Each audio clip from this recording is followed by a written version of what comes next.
મહાકુંભ 2025 અંતર્ગત પ્રયાગરાજમાં સ્વામી અવધેશાનંદ ગિરિજીના શિબિરમાં બાળકોના મંત્રોચ્ચાર ઘણા લોકોના હૃદયોને મંત્રમુગ્ધ કરી રહ્યા છે। પ્રયાગરાજમાં મહાકુંભ 2025 એક ભવ્ય આધ્યાત્મિક ઇવેન્ટ છે જે વિશ્વભરના લાખો ભક્તોને આકર્ષે છે। આ વર્ષની મહાકુંભની એક ખાસ વાત છે સ્વામી અવધેશાનંદ ગિરિજી મહારાજના શિબિરમાં બાળકોના મંત્રોચ્ચાર। આ અનોખી ઘટના ઘણા લોકોના હૃદયોને મંત્રમુગ્ધ કરી રહી છે, જે ભારતની સમૃદ્ધ સાંસ્કૃતિક અને આધ્યાત્મિક વારસાને દર્શાવે છે। મહાકુંભ વિશ્વની સૌથી મોટી ધાર્મિક સભાઓમાંની એક છે, જે દર 12 વર્ષે ભારતના 4 અલગ અલગ સ્થળોએ યોજાય છે: પ્રયાગરાજ, હરિદ્વાર, ઉજ્જૈન અને નાસિક।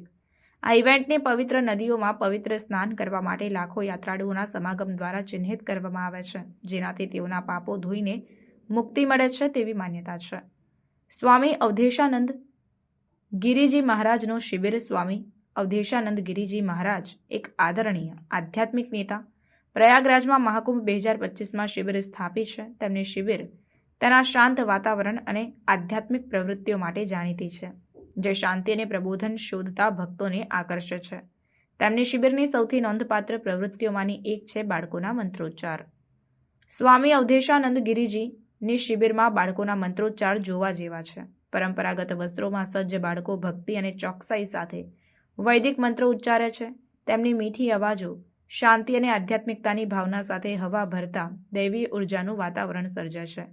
આ પ્રથા નાની વયના ભાગીદારોમાં શિસ્ત અને ભક્તિની ભાવના જાગૃત કરે છે, તેમજ વૈદિક મંત્રોચ્ચારની પ્રાચીન પરંપરાઓને જાળવી રાખવામાં મદદ કરે છે।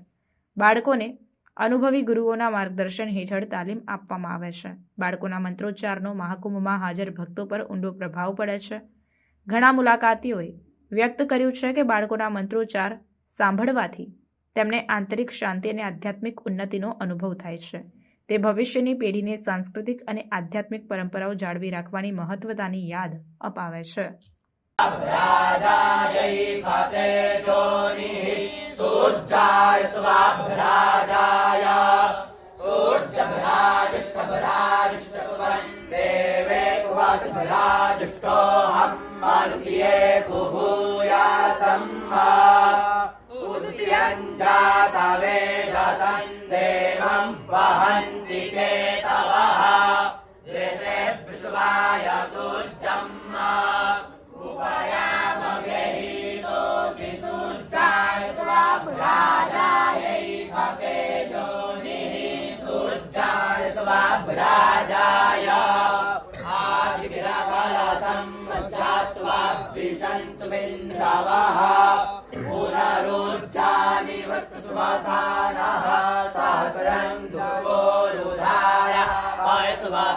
पुनर्मा विशताद्रैः